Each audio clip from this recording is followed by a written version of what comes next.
Hey everybody, Riot Mort here with Riot Kent, and we are back for the patch 11.14 patch rundown.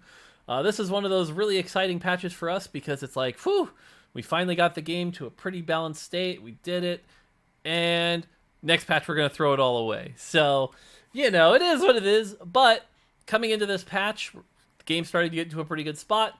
We're trying to keep things pretty low. It is also exciting, though, that a lot of competitive stuff is going to happen on this patch. So again, trying to get things in the right spot. Kent, any thoughts? Just basically like this is probably the best part of the set to play. It's like at the end, we've got everything down. We're just making small nudges. The meta won't shift much, so like what you're used to will continue to be good, and you can just continue to like try new things and innovate. Basically, find new comps out of the balanced meta that's out there. So, Yep. good time to do that. Yeah, it has been nice to see some new comps emerge, like the bulldozer comp and stuff like that. So we're filming this Thursday night. The B patch had just happened, so hopefully we account for everything that happens. But let's see how we do here. All right, so let's dive into it. And again, this is the second time we're going to try this thing where we do large and small. Large changes are things we expect to shift the meta. We want to see this shift the meta. Small changes are things we don't expect to shift the meta, but just slightly get it in a better state. So traits-wise, only one large change. Legionnaire 4, 6, and 8 has kind of fallen off the map, with the exception of, I think, in Korea. So we're giving it a very slight nudge, 5% at 4, 10% at 6, and 5% at 8. So Legionnaire, hopefully a more tempting build from here on out. Well, overall, small change, but hopefully we'll push a Legionnaire comp meta maybe with Kale. So we'll see.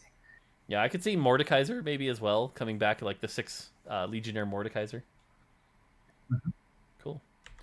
On the champion side, Gragas actually for Dawnbringer early game is a little stronger than we'd like. And Gragas in particular is carrying a lot of that weight. He's just a really good front line, a little too good for what he's offering. So just nerfing his damage reduction a very slight amount. But we do expect this to sort of make for Dawnbringer not quite the insane start that it is. Should make Dawnbringer vertical just a little less appealing. Yeah, I think Gragas as a unit kind of has a lot of power that carries throughout the game, despite being a one cost. And this damage reduction change may look pretty small with a 5% change, but then because of how like DR scales with effective HP, it ends up being a 10% ish nerf. So it should bring the front line down in the early game a significant amount for Dawnbringers. Which we think that like the front line of Dawnbringers is kind of what's carrying the comp. Yeah, I mean, a Warmog's Gragas with 4 Dawnbringer is just so much effective health because you have to get through the DR here. You have to get through him casting usually like 3 or even 4 times a fight. So yeah, Warmog's Gragas early on is pretty gross. Yep. All right. On the 2 cost side, Set has fallen off a bit since his heyday of the One Punch Man build. So we're trying to bring him back a little, but the thing to note here is we're not trying to buff his 3-star damage. We're trying to bridge the gap on sort of an early Draconic. Draconic especially really struggles early. Using him as a brawler option should actually be pretty appealing. If you get a 2-star set, you should be happy about it, not eh. So he gets some higher base HP, and his 1 and 2-star gets to do a little bit more damage, just so he's not quite the like trait bot that he is currently. Yeah, and the hope here is that we're nerfing Gragas. We're not really trying to nerf brawlers, but like this kind of buffs Set a little bit to even out the brawlers as compensation. At the same time, also maybe pushing One Punch Man back up a little bit, and as a possibility, which would be cool to see. Yeah, realistically, I don't think this is going to change much, but again, should just make Set not quite as weak of a link. Yeah. All right, no 3 cost, no 4 cost large changes, 5 cost. Garen, I think, as a champion, to be frank, has gotten away with being insane for a long time. Probably the best 5 cost in the game for a long time. So we're bringing him down just a little bit. His shield duration is going from 5 seconds to 4 seconds. This is because basically when he casts his spell, his shield may as well say be invulnerable for 5 seconds with how big it can get. That being said, that doesn't really nerf 1-star Gragas that much, because a 1-star Gragas you can get through that shield. 2-star Garen though, sorry, Garen, not Gragas. 2-star you can you really struggle with that shield, so that should be a slight nerf. And we're bringing down that shield just a little bit. So, again, not a damage nerf here. Garen should still be good. I don't expect this is going to make him terrible, but it is going to make the comp just a little bit worse. Yeah, I think Garen just hands down one of the best units in the game, and so we're trying to bring him down a little bit without like we don't want to go too far and too hard on this.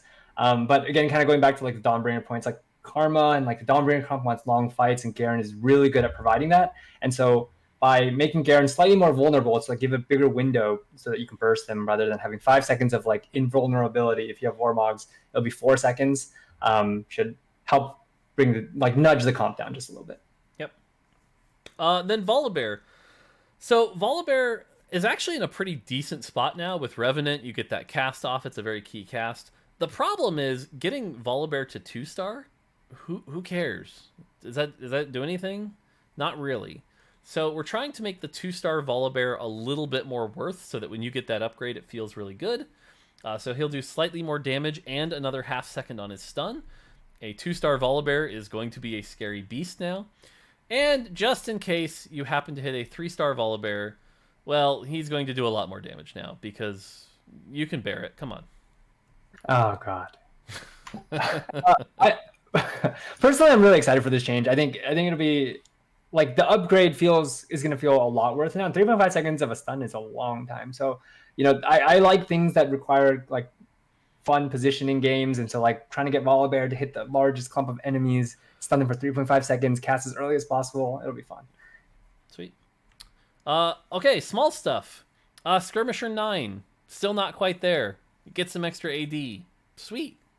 Spellweaver. Spellweaver is one of the few traits right now that doesn't really have a comp revolving around it. So we're giving it 5 more AP. That's it. 5 more AP. See if that helps it a little bit. Just a nudge. Yep. Cool. Champ side. Brand. After Kent murdered poor Brand, I felt bad for Brand, so we're giving him a little bit of HP to compensate. Get him back up there. Make him not quite as fragile and instant fall over.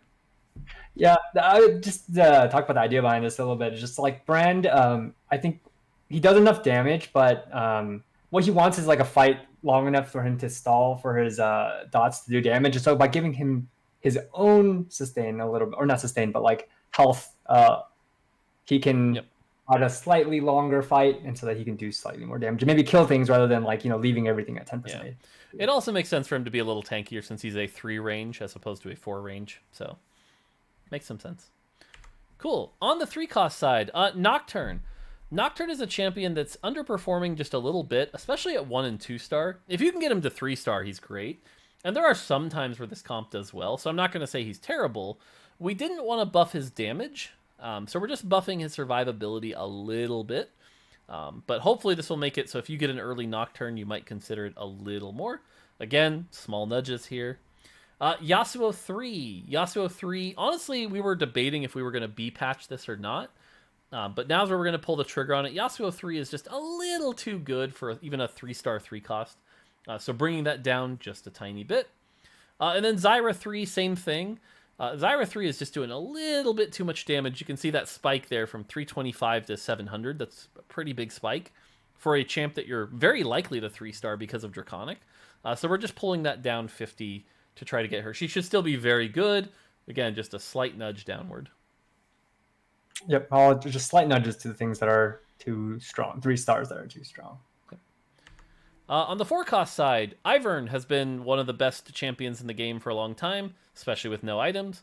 Bringing him down just a little bit, 50 HP, and 2-star Daisy in particular, just 100 less health. Again, really small nudge. I don't expect this to change much, but Ivern won't quite be the full ball of stats that he is right now. And then Rel, just trying to make sure Rel can't cast quite as often. She has one of the most powerful spells in the game, the big AoE shield and stun. So just bringing that down a little bit. Yeah, both of these 4 costs are like just super good, and so glad that they're like just small nudges down because they're really really strong. Yep. On the 5 cost side, Darius 1 is the big thing we're targeting here. Darius 1 is pretty weak until you 2-star him, so we're upping his spell damage a decent chunk actually. That being said, I don't expect Darius 1 to all of a sudden be amazing. This is just a slight bump up. And then 2-star, he gets a very tiny bump, but no one's going to notice this. This is rounding error levels of bump up here. Yeah, and just worth noting, like we're seeing Darius 1 be not great, but Darius 2 be like pretty good, and so just want to even that out a little bit. I think Darius 1 will still lack like the health to be able to sustain himself. So it's not going to make him amazing, as Mort said, but this should definitely help a little bit, especially if you itemize him. Yep. And then Viego 1 is just having a little bit too high of an impact for low investment. You throw in a Viego 1 with a blue buff, and he could take a key unit and win you the entire fight by himself. So we're nerfing his damage a little bit so that you need to at least invest in his traits, whether it be Assassin or Forgotten, or maybe put an item on him to actually get the 1-star to really pull his weight. 2-star, though, should be having the impact it is, so no nerf to 2-star or anything like that. Cool. All right, so now we go into bug fixes. Before we do, one thing to note here. We're filming this on Thursday. The B patch just happened. We don't have a ton of data. It is possible we come out away from that patch and maybe we overbuffed Hellion. Doubtful, but maybe. Or maybe Redeem didn't get nerfed enough. Or maybe something else emerges. So it is possible something could still happen at this point.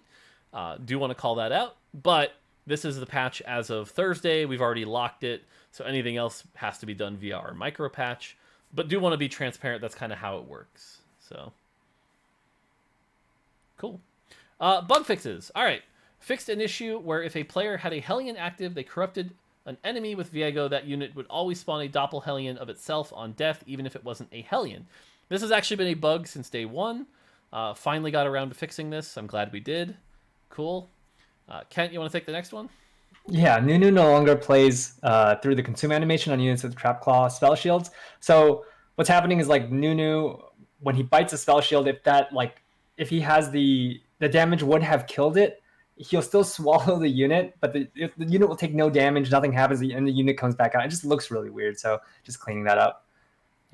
Lux can no longer deal the bonus magic damage from her ability more than once in a single cast with enough attack speed from Ginsu's. So that's a bit of a Lux damage nerf for the Ginsu Lux build. And Lux's bonus magic damage from her ability is now properly blocked by Trap Claw. So whether you want to use Trap Claw or Banshee's Claw, maybe there's some counterplay there if you want it. Next one's all yours. Yeah, fixed an issue where Trundle could drop below 0 max health and become unkillable for the remainder of combat. Now, if Trundle were to drop below 0 max health, he will die instead. We're seeing the unkillable Trundle happen, and it's usually in a Trundle versus Trundle matchup. Without getting into details, basically, like if this situation were to happen where that Trundle would become unkillable, instead he will die because he was supposed to have died anyways.